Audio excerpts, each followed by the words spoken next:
السلام علیکم ورحمۃ اللہ وبرکاتہ الحمد للہ رب العالمین والصلاة والسلام علی اشرف الانبیاء والمرسلین نبینا محمد وعلی آلہ واصحابہ اجمعین وبعد۔ برادران اسلام، دینی ملی بھائیوں، نوجوان دوستوں، احباب اور بزرگوں، عزیز بچوں، ہمارے سامنے اس حلقے میں اللہ کے فضل و کرم سے، اس کی توفیق سے، شیخ محمد بن صالح العثیمین رحمۃ اللہ علیہ کی کتاب کے بالکل اخیر میں، کتاب کے اصل مضمون کے اصل مادے کے اختتام پر ایک عنوان قائم کیا گیا ہے: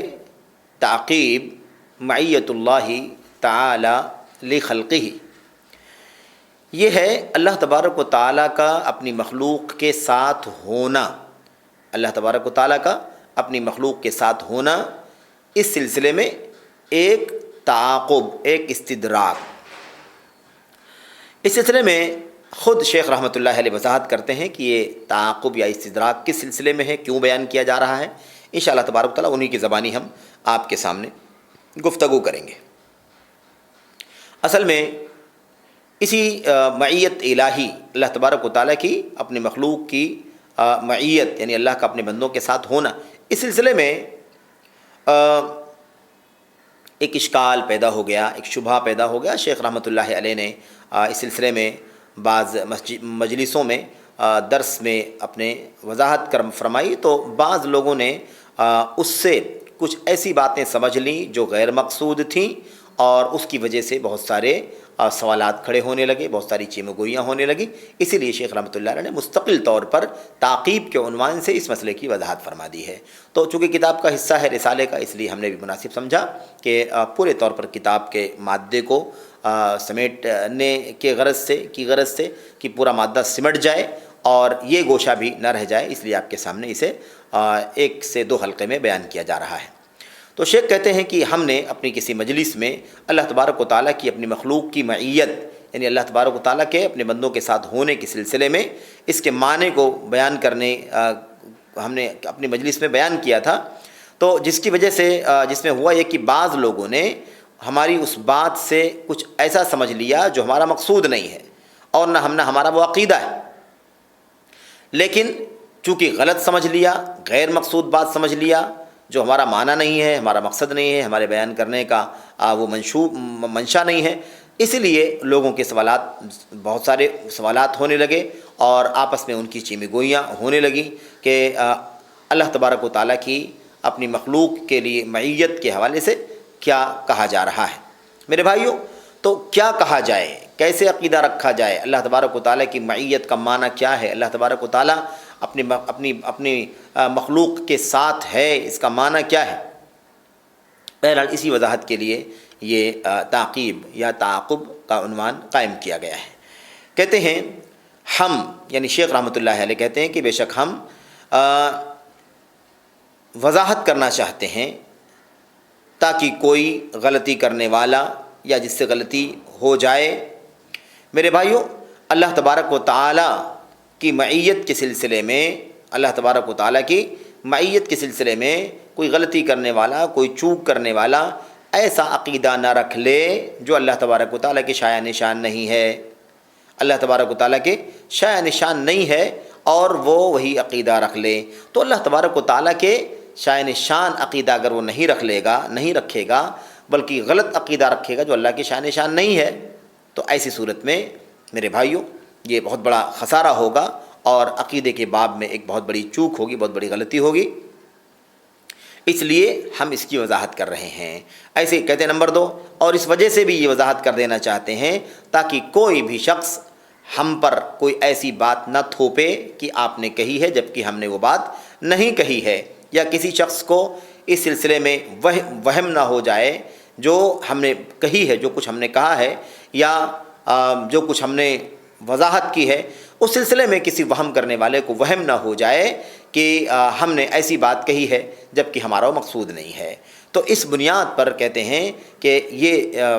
جو مسائل ہیں، اس کے اندیشے کی بنیاد پر ہمیشہ اللہ تبارک و تعالیٰ اس کی از سر نو وضاحت کرنا چاہتے ہیں۔ نمبر 3 کہتے ہیں اس وجہ سے بھی کہ اللہ تبارک و تعالیٰ کی یہ عظیم صفت ہے، اس کے معنی کی وضاحت ہو جائے۔ اللہ تبارک و تعالیٰ نے اس صفت سے اپنے آپ کو مختلف آیتوں میں قرآن کریم کی متعدد آیات میں اس صفت سے متصف کیا ہے، اور خود نبی کریم صلی اللہ علیہ وسلم نے بھی اللہ تبارک و تعالیٰ کو اس صفت معیت سے متصف کیا ہے۔ یعنی اللہ تبارک و تعالیٰ نے خود اپنے بارے میں کئی جگہوں پر قرآن میں کہا ہے کہ میں بندوں کے ساتھ ہوں، میں مخلوق کے ساتھ ہوں، میں مومنوں کے ساتھ ہوں۔ ایسے مثال کے طور پر اللہ کے نبی علیہ السلام نے بھی معیت کی صفت سے اللہ تبارک و تعالیٰ کو متصف کیا ہے۔ کہتے ہیں ان وجوہات کی بنیاد پر ہم درج ذیل باتیں واضح کرنا چاہتے ہیں۔ تو آنے والی جو باتیں ہیں ان میں سے کچھ باتیں انشاءاللہ تبارک و تعالیٰ آپ کے سامنے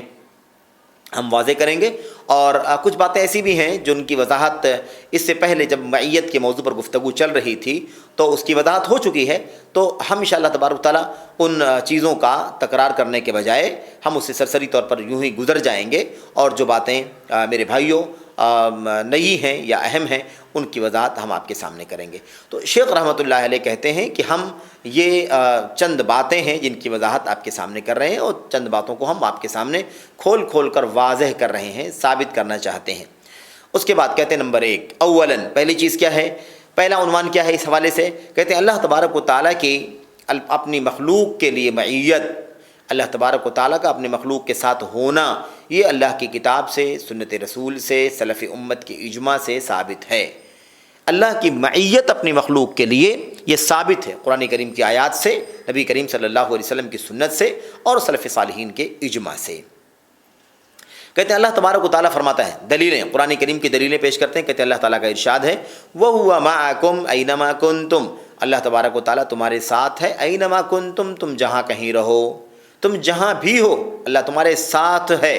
آپ دیکھتے ہیں یہاں پر وَهُوَ مَعَكُمْ، وہ تمہارے ساتھ ہے۔ تو اللہ تبارک و تعالیٰ نے خود اپنی کتاب میں اس بات کی وضاحت کی ہے۔ ایسے اللہ تبارک و تعالیٰ فرماتا ہے ان اللہ مع الذین اتقوا والذین هم محسنون، پہلے والی جو آیت کریمہ ہے وہ سورہ حدید کی آیت نمبر 4 ہے۔ اس آیت کریمہ میں اللہ تعالیٰ فرماتا ہے بے شک اللہ تبارک و تعالیٰ ان لوگوں کے ساتھ ہے جو اللہ کا تقوی اختیار کرتے ہیں، اور وہ نیک کار بھی ہیں، وہ احسان کرنے والے بھی ہیں، وہ نیک عمل کرنے والے بھی ہیں۔ تو یہ اللہ تعالیٰ فرماتا ہے کہ تقوی شعاروں اور احسان کاروں کے ساتھ اللہ تبارک و تعالیٰ ہے، ان کے ساتھ ہے۔ یہ سورہ نحل کی آیت نمبر 128 ہے، آخری آیت کریمہ ہے۔ میرے بھائیوں، میرے بزرگوں، ایسے ہی اللہ تبارک و تعالیٰ نے موسیٰ علیہ السلام کے سلسلے میں فرمایا، اور ہارون علیہ السلام، موسیٰ اور ہارون کو جب اللہ تعالیٰ نے فرعون کے پاس بھیجا بطور میرے بھائیوں داعی پیغامبر، تو اللہ تبارک و تعالیٰ نے کیا فرمایا، لا تخافا، تم دونوں ڈرو نہیں۔ موسیٰ اور ہارون کو اللہ نے فرمایا تم دونوں مت ڈرنا، اننی معکما، بے شک میں تمہارے ساتھ ہوں، اسمع و ارا، میں سنتا ہوں، دیکھ رہا ہوں، سن رہا ہوں، میں تمہارے ساتھ ہوں، تمہیں سن رہا ہوں، تمہارے حالات کو دیکھ رہا ہوں، اس لیے ڈرنا نہیں۔ ایسے دیکھیے تو آپ نے کیا فرمایا، اللہ نے کیا فرمایا، اننی معکما، میں تم دونوں کے ساتھ میں ہوں۔ ایسے ہی میرے بھائیوں اللہ کے نبی محمد رسول اللہ صلی اللہ علیہ وسلم کے بارے میں اللہ تعالیٰ نے کیا فرمایا، الا تنصروه فقد نصره الله اذ اخرجه الذين كفروا ثاني اثنين اذ هما في الغار اذ يقول لصاحبه ان الله لا تحزن ان الله معنا۔ اللہ تبارک تعالیٰ نے یہ آیت کریمہ اس پس منظر کو آپ کے سامنے، ہمارے سامنے بیان کر رہی ہے جو ہجرت کے موقع کا پس منظر ہے۔ اللہ تعالیٰ فرماتا ہے الا تنصروه فقد نصره الله، اگر تم اللہ تبارک و تعالیٰ، اگر تم اللہ کے نبی صلی اللہ علیہ وسلم کی مدد نہیں کرو گے تو اللہ تبارک و تعالیٰ نے اپنے نبی کی مدد کی ہے۔ اس وقت کو یاد کرو جب اللہ تعالیٰ نے ان کی مدد فرمائی، اس وقت کو جب کافروں نے محمد صلی اللہ علیہ وسلم کو نکال دیا تھا، اپنے وطن سے، اپنے گھر سے نکال باہر کیا تھا۔ ثانی اثنین اذ ہما فی الغار، میرے بھائیوں دوسرے کا، دونوں کا دوسرا کیا مطلب، اللہ کے نبی صلی اللہ علیہ وسلم اور دوسرے ابوبکر صدیق رضی اللہ تعالیٰ عنہ تھے۔ اللہ تبارک و تعالیٰ فرماتا ہے دونوں میں سے جو دوسرا تھا وہ اللہ کے نبی علیہ السلام کے ساتھ تھا، یعنی ابوبکر صدیق رضی اللہ تعالیٰ عنہ۔ اذ ہما فی الغار، اس وقت یہ مدد ہوئی تھی جب وہ دونوں غار میں تھے۔ اذ یقول لصاحبہ ان اللہ لا تحزن ان اللہ معنا، اس وقت کو یاد کرو جب اللہ کے نبی اللہ کے نبی صلی اللہ علیہ وسلم نے، محمد الرسول اللہ صلی اللہ علیہ وسلم نے اپنے ساتھی سے کہا تھا لا تحزن، غم نہ کرو، ان اللہ معنا، بے شک اللہ تبارک و تعالیٰ ہمارے ساتھ ہے۔ تو بے شک اللہ تعالیٰ ہمارے ساتھ ہے، یہ دیکھا آپ نے، یہاں پر بھی معیت موجود ہے کہ اللہ تعالیٰ نبی کریم صلی اللہ علیہ وسلم اور آپ کے ساتھی ابوبکر کے ساتھ ہے۔ یہ چند آیتیں ہو گئیں. حدیثوں میں بھی اس کا تذکرہ موجود ہے. اللہ کے نبی صلی اللہ علیہ وسلم نے ایک حدیث کے اندر ارشاد فرمایا افضل الایمان ان تعلم ان اللہ معک حیثما کنت. افضل الایمان ان تعلم ان اللہ معک حیثما کنت. میرے بھائیوں، اللہ کے نبی صلی اللہ علیہ وسلم نے فرمایا کہ سب سے افضل ایمان یہ ہے کہ تم اس بات کا علم رکھو کہ اللہ تبارک و تعالیٰ آپ تمہارے ساتھ ہے، تم جہاں کہیں رہو. میرے بھائیوں، تم جہاں کہیں رہو اللہ تمہارے ساتھ ہے. یہ اس حدیث کے اندر بیان کیا گیا ہے، لیکن حدیث کی صحت اور ضعف کے بارے میں اختلاف ہے، اور زیادہ امکان یہ ہے کہ یہ حدیث ضعیف ہے، جیسا کہ محقق نے بھی اس کو ضعیف ہی قرار دیا ہے. میرے بھائیوں، میرے بزرگوں، شیخ الاسلام ابن تیمیہ رحمۃ اللہ علیہ نے اپنی کتاب العقیدۃ الواسطیہ میں اسے حسن قرار دیا ہے، لیکن بہرحال بعض اہل علم نے اسے ضعیف قرار دیا ہے، اور زیادہ جو قرین قیاس بات ہے وہ یہ ہے کہ یہ روایت سند کے اعتبار سے ضعیف ہے. لیکن ظاہر ہے کہ سند کے اعتبار سے روایت ضعیف ہے، معنی بالکل درست ہے، کیونکہ خود اللہ کے کلام کی متعدد آیات میں یہ بات آئی ہوئی ہے. یہ ہو گیا پہلا نقطہ. اس سلسلے میں دوسرا جو پوائنٹ ہے وہ یہ ہے کہ یہ جو معیت ہے اللہ کا ساتھ میں ہونا، یہ ساتھ ہونا اپنے حقیقی معنی میں ہے، یہ اپنے حقیقی معنی میں ہے، لیکن یہ معیت، یہ ساتھ اللہ تبارک و تعالیٰ کی شایان شان ہے. یہ کسی بھی مخلوق کا کسی اور مخلوق کے ساتھ ہونا جو پایا جاتا ہے، کسی مخلوق کا کسی مخلوق کے ساتھ ہونا، اس طرح سے یہ نہیں ہے، یعنی اس طرح سے ساتھ ہونے کے مشابہ نہیں ہے. اللہ تبارک و تعالیٰ کی جو معیت ہے وہ اللہ تبارک و تعالیٰ کے شایان شان ہے. میرے بھائیوں، کسی بھی مخلوق کی دوسرے مخلوق کے ساتھ جو معیت ہوتی ہے، مخلوق کے ساتھ جو ہوتی ہے، اور ہم کہتے ہیں کہ فلاں فلاں کے ساتھ ہے، اس طرح سے نہیں ہے، یہ اس کے مشابہ نہیں ہے، اس کے مثل نہیں ہے، بلکہ یہ اللہ تبارک و تعالیٰ کی شایان شان ہے. آپ دیکھیے کیا دلیل ہے کہ اللہ تبارک و تعالیٰ کا اللہ تبارک و تعالیٰ کی کوئی بھی صفت اللہ تبارک و تعالیٰ کی وہ کسی بھی مخلوق کی صفت کے مشابہ نہیں ہے. دلیل کیا ہے اس کی؟ اللہ تبارک و تعالیٰ فرماتا ہے لیس کمثلہ شیء وہو السمیع البصیر. اللہ تبارک و تعالیٰ کے مثل کوئی چیز نہیں ہے، وہ سننے والا ہے اور دیکھنے والا ہے. تو اللہ تعالیٰ کی طرح کوئی چیز نہیں ہے. اللہ بے مثال ہے، اللہ کے لیے خود سب سے اعلیٰ مثال خود ہے. میرے بھائیوں، اس لیے اللہ تعالیٰ نے دو صفتیں ثابت فرمائیں، سننے والا ہے، دیکھنے والا ہے. لیکن اللہ فرماتا ہے کہ یہ سننے والا دیکھنے والا کسی بندے کے سننے اور دیکھنے والے کی طرح نہیں ہے، بلکہ اللہ تبارک و تعالیٰ کی مثل کچھ بھی نہیں ہے. اپنی مثال اللہ تبارک و تعالیٰ خود ہے. میرے بھائیوں، ایسے اللہ تعالیٰ نے فرمایا هل تعلم له سمیہ، کیا تم اس کا کوئی ہم نام جانتے ہو؟ ظاہر سی بات ہے، اللہ تبارک و تعالیٰ کے ہم نام کوئی کیسے ہو سکتا ہے؟ اللہ تبارک و تعالیٰ کے مثل کچھ بھی نہیں ہے، کوئی بھی نہیں ہے. اس لیے یہاں بھی وضاحت کر دی گئی ہے کہ کیا تم جانتے ہو، یعنی کیا مطلب؟ تم نہیں جانتے ہو. اللہ تبارک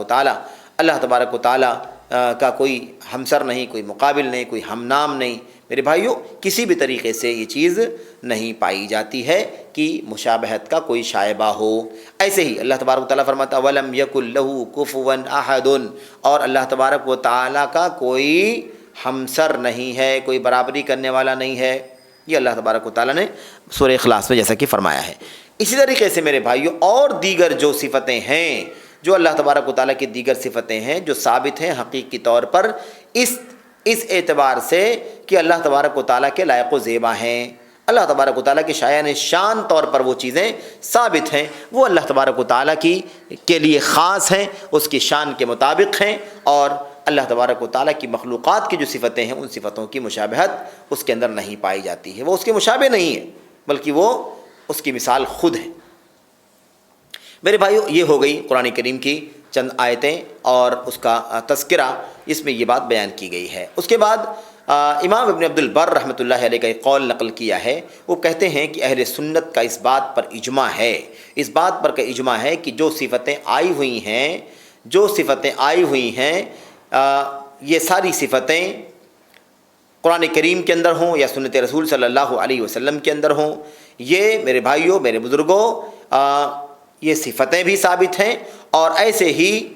ہی ان صفتوں پر ایمان لانا اور اسے حقیقت پر محمول کرنا اور اسے مجاز سے بچانا، مجاز سے دور رکھنا بھی کیا ہے میرے بھائیوں؟ امت کا اجماع ہے کہ اس پر ایمان لانا واجب ہے. اسے حقیقت پر محمول کرنا واجب ہے، مجاز سے بچنا ضروری ہے۔ البتہ یہ اہل سنت والجماعت، یہ لوگ کسی بھی چیز کی کیفیت بیان نہیں کرتے، کسی بھی چیز کی کیفیت بیان نہیں کرتے ہیں، بلکہ میرے بھائیوں، میرے بزرگوں، اسے اللہ کی شان ثابت کرتے ہیں، نہ تو کیفیت بیان کرتے ہیں اور نہ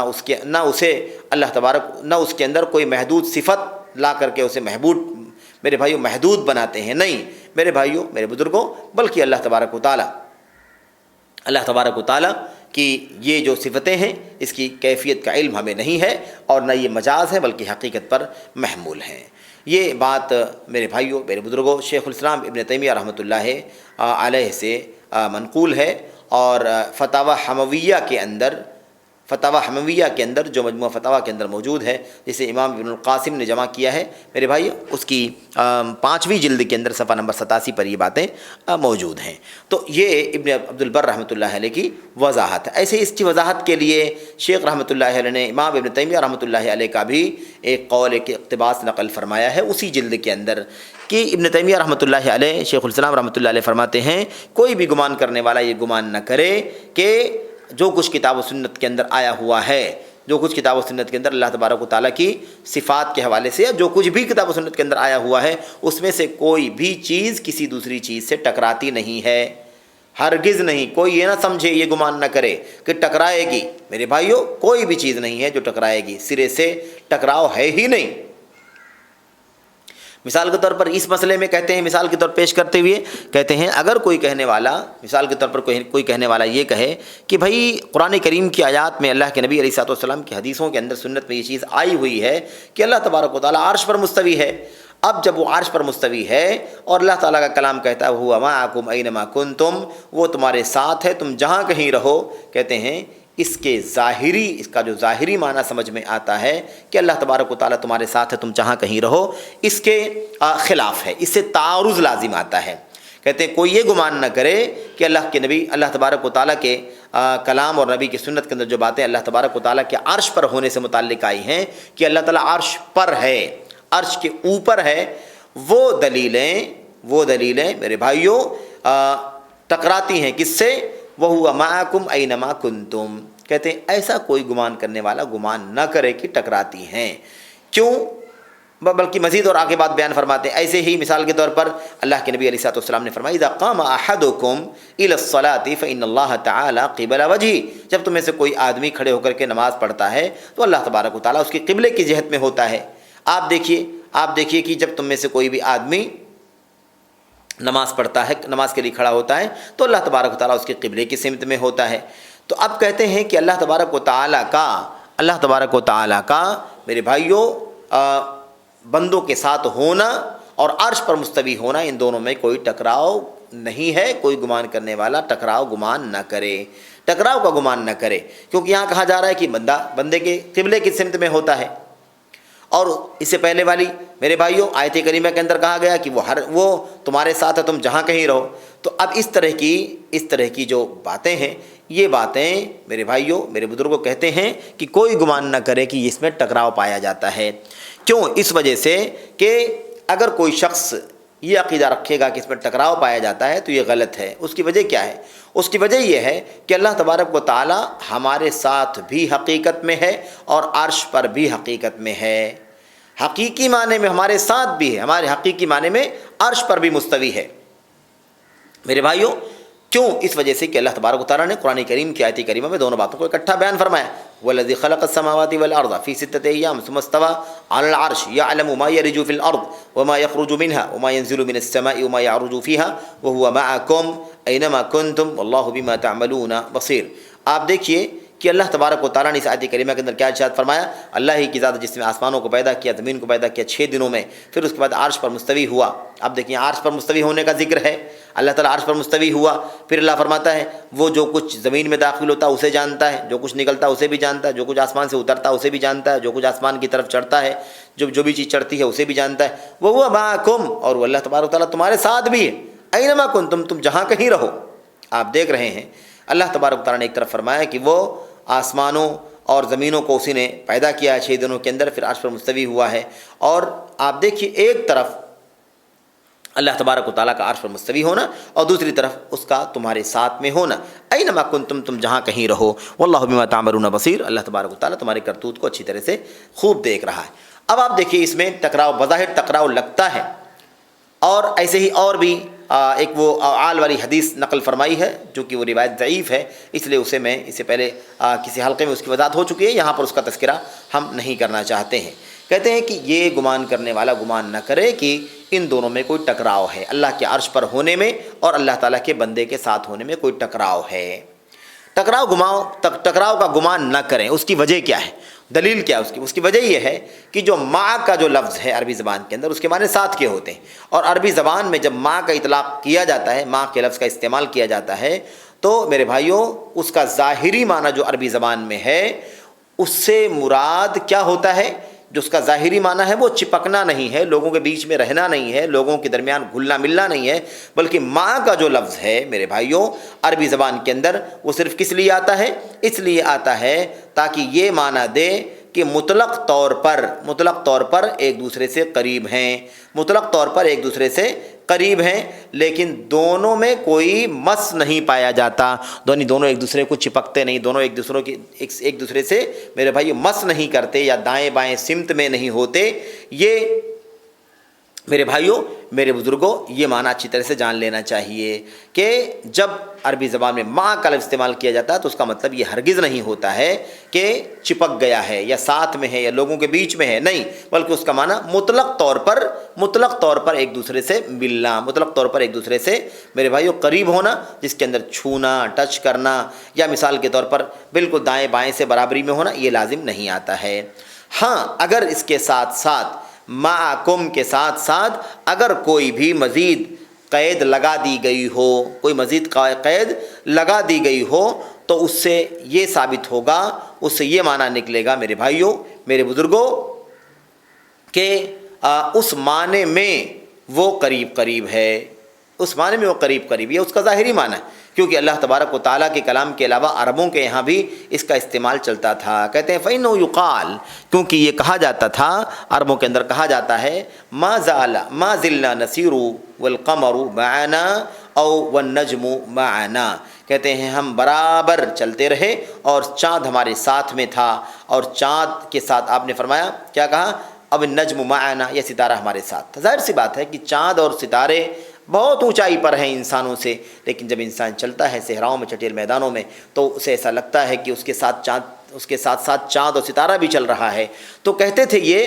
تھے کہ ہم برابر چلتے رہے پیدل اور چاند ہمارے ساتھ میں تھا، یعنی کیا مطلب؟ چاند بھی ساتھ ساتھ چلتا رہا۔ اب دیکھیے، کیا چاند لوگوں کے ساتھ میں تھا، لوگوں کے بیگوں میں چلا گیا تھا، یا لوگوں کے کپڑوں میں چلا گیا تھا، لوگوں کے بیچ میں ہے؟ نہیں، ایسا بالکل نہیں ہے، چاند ہمارے ساتھ ہے، یہ اس کا ظاہری معنی ہے میرے بھائیوں، میرے بزرگوں، کہ چاند ہمارے ساتھ ہیں، یعنی کیا مطلب؟ مطلب یہ ہے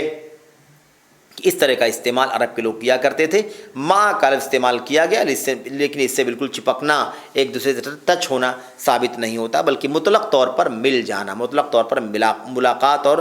میرے بھائی مقارنہ لکھا ہے یہاں پر کہ اس سے مطلق مقارنہ ثابت ہوتا ہے۔ کہتے ہیں کیونکہ یہ کہا جاتا تھا ما زلنا نسیر والقمر معنا والنجم معنا، ہم برابر چلتے رہے، چاند ہمارے ساتھ رہا، ستارہ ہمارے ساتھ رہا۔ میرے بھائیو، ایسے ہی اور بھی مثالیں شیخ نے ذکر کی ہیں، اس سے پہلے یہ باتیں آ چکی ہیں، کہ جیسے مثال کے طور پر میرے بھائیوں کوئی یہ کہے کہ یہ سامان میرے ساتھ ہے، یہ فلاں سامان میرے ساتھ ہے، ظاہر ہے کہ وہ سامان دور رکھا ہوا آپ کے ساتھ تو نہیں ہے، ہمارے ساتھ بھی نہیں ہے، لیکن مطلب کیا ہوتا ہے؟ مطلب یہ ہوتا ہے کہ اب یہ دونوں گرچہ چپکے ہوئے نہیں ہیں، ایک دوسرے سے مس نہیں کیے ہوئے ہیں، ایک دوسرے میں داخل نہیں ہیں، لیکن میرے بھائیوں وہ سامان اس آدمی کے تابع ہے، وہ سامان اس آدمی کے ساتھ ہی ہے، کیونکہ وہ اس کا ہی سامان ہے، وہ اپنے ساتھ میں لے کر کے جائے گا۔ اس طریقے سے اور بھی مثالیں ہو سکتی ہیں۔ یہ ہو گیا دوسرا نقطہ۔ تیسرا نقطہ کیا ہے میرے بھائیوں؟ اس سلسلے میں جو تیسرا نقطہ ہے، وہ تیسرا نقطہ یہ ہے کہ یہ جو معیت ہے، اللہ تبارک و تعالیٰ کا اپنے بندوں کے، اپنی مخلوق کے ساتھ ہونا، یہ معیت جو ہے اس بات کی متقاضی ہے کہ اللہ تبارک و تعالیٰ اپنے علم سے، اپنی قدرت سے، اپنی سماعت سے، اپنی بصارت سے، اپنی سلطنت سے، اپنی تدبیر سے، اپنے انتظام سے میرے بھائیوں، میرے بزرگوں، مخلوق کو گھیرے ہوئے ہے۔ یہ اس بات کا تقاضا کرتا ہے، یہاں پر معیت کا لفظ بات کا متقاضی ہے کہ اللہ تبارک و تعالیٰ نے ساری مخلوق کو اپنے علم سے، اپنی قدرت سے، سماعت، بصارت، سلطنت، تدبیر سے گھیر رکھا ہے۔ اس کے علاوہ اور بھی جو ربوبیت کے معانی پائے جاتے ہیں وہ سارے معانی یہاں پر پائے جائیں گے۔ شرط یہ ہے کہ یہ معیت خاص ہو، یہ شرط یہ ہے کہ یہ معیت عام ہو۔ جب یہ معیت عام ہوگی یعنی اللہ تبارک و تعالیٰ مخلوق کے ساتھ، اللہ تعالیٰ اپنے بندگان کے ساتھ، تو اس کا مطلب کیا نکلتا ہے کہ یہ معیت، یہ ساتھ ہونا میرے بھائیوں، میرے بزرگوں، یہ عام ہے، کسی شخص کے ساتھ خاص نہیں ہے، کسی صفت کے ساتھ خاص نہیں ہے۔ اس سے مثال کے طور پر اللہ تعالیٰ نے فرمایا وَهُوَ مَعَكُمْ أَيْنَمَا كُنتُمْ، تم جہاں کہیں رہو وہ تمہارے ساتھ ہے۔ ایسے اللہ فرماتا ہے جہاں بھی سورہ مجادلہ والی آیت کریمہ کے اندر مَا يَكُونُ مِن نَجْوَىٰ ثَلَاثَةٍ إِلَّا هُوَ رَابِعُهُمْ وَلَا خَمْسَةٍ إِلَّا هُوَ سَادِسُهُمْ وَلَا أَدْنَىٰ مِن ذَٰلِكَ وَلَا أَكْبَرَ إِلَّا هُوَ مَعَهُمْ أَيْنَمَا كَانُوا۔ اللہ تبارک و تعالیٰ نے یہ بات صاف صاف کہہ دی ہے میرے بھائیوں کہ جو بھی سرگوشی کریں گے تین لوگ، چوتھا اگر کوئی جائے گا، کوئی بھی شخص، کوئی بھی تین لوگ میرے بھائیوں، میرے بزرگوں، وہ سرگوشی کریں، چپکے باتیں کریں، اللہ تبارک و تعالیٰ چوتھا ہوگا۔ یہ پانچ لوگ باتیں کریں تو اللہ تبارک و تعالیٰ ان کا چھٹا ہے۔ ایسے ہی میرے بھائیوں اس سے کم رہیں یا زیادہ رہیں، اللہ تبارک و تعالیٰ ان کے ساتھ میں ہے۔ تو یہاں پر یہ بات سمجھ لینی چاہیے کہ اگر میرے بھائیوں معیت عامہ ہے تو ایسی صورت میں اس کا تقاضا یہ ہے کہ مخلوق کو وہ گھیرے ہوئے ہے اپنے علم، قدرت، سماعت، بصارت، سلطنت، تدبیر کے ذریعے سے، اور دیگر ربوبیت کے معنی بھی اس کے اندر پائے جاتے ہیں۔ اور اگر وہ معیت کسی شخص کے ساتھ خاص کر دی جائے یا کسی خاص صفت کے ساتھ خاص کر دی جائے میرے بھائیوں، میرے بزرگوں، تو اس کے ساتھ ساتھ یعنی اللہ تبارک و تعالیٰ کا اپنے بندوں کی نگرانی کرنا، اپنے بندوں کو علم سے، اپنے بندوں کو اپنی قوت سے، اپنی سلطنت سے گھیرے رکھنا۔ کہتے ہیں کہ اگر کسی شخص کے ساتھ خاص کر کے معیت کا تذکرہ کیا جائے میرے بھائیوں، کسی شخص کے ساتھ یا کسی صفت کے ساتھ خاص کیا جائے تو ایسی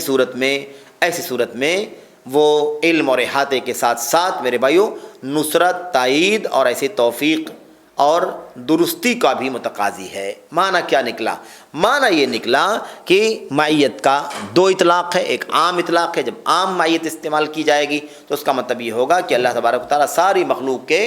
ساتھ ہے، یعنی کیا مطلب؟ ان سے آگاہ ہے، ان سے واقف ہے، ان کے بارے میں جانتا ہے، قدرت مند ہے، سماعت والا ہے، بصارت والا ہے۔ یہ معنی ہے۔ اور اگر کسی شخص کے ساتھ یا کسی صفت کے ساتھ خاص ہو جائے تو اس کے ساتھ ساتھ میرے بھائیوں اس کے ساتھ مزید نصرت کا، تائید کا، حمایت کا، توفیق کا، سعادت کا معنی اس کے اندر جڑ جائے گا۔ یہ ہے میرے بھائیوں اس مضمون کا عنوان کہ اللہ تبارک و تعالیٰ کی معیت ساری مخلوقات کو علم، قدرت، سماعت، بصارت، سلطنت اور تدبیر سے گھیرنے کا تقاضا کرتی ہے۔ میرے بھائیوں، میرے بزرگوں، تو یہ ہے۔ اس کے بعد مثال دیتے ہوئے کہتے ہیں کہ جیسے کسی شخص کے ساتھ خاص ہو تو اس کا معنی نصرت اور تائید بھی ہوگا۔ اللہ تعالیٰ نے موسیٰ اور ہارون علیہ السلام کے بارے میں فرمایا اننی معکما اسمع وارا، بے شک میں تمہارے ساتھ میں ہوں، میں دیکھ رہا ہوں تمہارے حالات کو اور تمہاری باتیں سن بھی رہا ہوں۔ تو آپ دیکھ رہے ہیں کہ یہاں اللہ تبارک و تعالیٰ نے اسے موسیٰ اور ہارون کے ساتھ جوڑ دیا ہے۔ تو موسیٰ اور ہارون کے ساتھ جڑا ہوا مسئلہ یہ میرے بھائیوں، میرے بزرگوں ہے، اس میں اللہ تبارک و تعالیٰ فرماتا ہے کہ بے شک میں تمہارے ساتھ میں ہوں، میں سنتا بھی ہوں اور دیکھتا بھی ہوں۔ تو یہ بات یہاں پر واضح کر دی گئی۔ ایسے ہی اگر مثال کے طور پر وہ معیت کسی صفت کے ساتھ خاص ہو، صفت کے ساتھ مخصوص ہو، جیسے اللہ تبارک و تعالیٰ فرماتا ہے وَاصْبِرُوا إِنَّ اللَّهَ مَعَ الصَّابِرِينَ، اور صبر کرو، بے شک اللہ تبارک و تعالیٰ صبر کرنے والوں کے ساتھ ہے۔ دیکھیے یہاں صبر کرنے کی صفت جس کی بھی ہوگی اللہ تبارک و تعالیٰ ان کے ساتھ ہے۔ ایسے ہی میرے بھائیوں، میرے بزرگوں، شیخ الاسلام ابن تیمیہ رحمۃ اللہ علیہ نے بھی اس کی وضاحت کی ہے، اور ہم نے اس مضمون کو اس سے پہلے جب میرے بھائیوں کتاب کے ضمن میں معیت پر گفتگو ہو رہی تھی تو ہم نے ان باتوں کی آپ کے سامنے وضاحت کی ہے، اسے یہاں پر دہرانے کی ادنا ضرورت نہیں ہے۔ بہرحال شیخ الاسلام ابن تیمیہ رحمۃ اللہ علیہ فرماتے ہیں، کہتے ہیں کہ اس سے واضح ہو جاتا ہے کہ معیت اس کا تقاضا میرے بھائیوں ان دونوں کے اندر فرق ہے، معیت اور اس کے تقاضے میں فرق ہے۔ اور بسا اوقات کہتے ہیں کہ اس کا تقاضا جو ہوتا ہے اس کے معنی کا حصہ ہوتا ہے۔ اس کا مطلب یہی ہے میرے بھائیوں، میرے بزرگوں کہ اللہ تبارک و تعالیٰ نے معیت کا لفظ استعمال فرمایا ہے، اور معیت کے اندر ساری چیزیں وہ پائی جاتی ہیں جو ربوبیت کی صفات میں سے ہیں جب معیت عامہ ہو، اور اللہ تبارک و تعالیٰ کی نصرت، تائید، حمایت کا معنی پایا جاتا ہے جب وہ میرے بھائیو معیت خاصہ ہو۔ ایسے ہی مزید وضاحت کرتے ہوئے شیخ رحمۃ اللہ علیہ نے محمد بن الموصلی کی کتاب استعجار الصواعق المرسلہ علی الجہمیۃ والمعطلہ، اس کتاب کے اندر بھی محمد موصلی رحمۃ اللہ علیہ نے بہت ساری باتیں کہی ہیں، بہت ساری باتیں انہوں نے سمجھائی ہیں، اور وہ بھی اس کا مضمون بھی یہی ہے۔ ایسے ہی امام ابن رجب رحمۃ اللہ علیہ نے بھی اپنی کتاب اربعین نوویہ کے اندر 29ویں حدیث پر گفتگو کرتے ہوئے فرماتے ہیں ان المعیۃ الخاصہ تقتضی النصر والتأیید والحفظ والإعانة وان العامة تقتضی علمہ واطلاعہ ومراقبتہ لأعمالہم۔ ابن رجب حنبلی رحمۃ اللہ علیہ اپنی کتاب کے اندر اربعین نوویہ کے اندر فرماتے ہیں کہ خاص جو معیت ہوتی ہے وہ اللہ تبارک و تعالیٰ کی نصرت، اس کی تائید اور اس کی حفاظت، اس کی مدد کے میرے بھائیوں، میرے بزرگوں تقاضا کرتی ہے، اور جو عام معیت ہوتی ہے اس کا تقاضا صرف یہ ہوتا ہے کہ اللہ تبارک و تعالیٰ اسے جانتا ہے اور اس کے علم سے اسے واقفیت حاصل ہے، اور میرے بھائیوں وہ ان کے اعمال کی نگرانی کرتا ہے۔ یہ ہے میرے بھائیوں ابن رجب رحمۃ اللہ علیہ کی بات کا خلاصہ۔ یہی بات حافظ ابن کثیر رحمۃ اللہ علیہ نے بھی سورہ مجادلہ کی سورہ مجادلہ کی وہ آیت کریمہ جس میں معیت کا تذکرہ موجود ہے، اس وقت جب وہاں تفسیر کرتے ہوئے پہنچے تو وہاں پر انہوں نے بھی میرے بھائیوں اس بات کی وضاحت کی کہ بہت سارے علماء نے یہ بات کہی ہے کہ میرے بھائیوں یہ جو بات آپ کے سامنے عرض کی جا رہی ہے اس میں یہ بات خاص طور پر ہے، ابن کثیر رحمۃ اللہ علیہ نے یہاں پر اجماع نقل کیا ہے۔ میرے بھائیوں یہ بات نقل کی گئی ہے بہت سارے لوگوں کی طرف سے، اور بعض لوگوں نے اس بات پر اجماع نقل کیا ہے کہ اس معیت سے مراد اس کے علم کی معیت ہے، یعنی عمومی جو معیت ہے، معیت عامہ ہے، اس کے اندر اللہ تبارک و تعالیٰ کا علم ہے۔ کہتے ہیں اس میں کوئی شک نہیں ہے میرے بھائیوں، میرے بزرگوں کہ اللہ تبارک و تعالیٰ کا ارادہ بھی پایا جاتا ہے، اللہ تبارک و تعالیٰ کی سمات بھی پائی جاتی ہے، اور ساتھ ہی ساتھ اللہ تبارک و تعالیٰ ان سے واقف بھی ہے اور انہیں دیکھ بھی رہا ہے۔ یہ اس بات کی وضاحت یہاں پر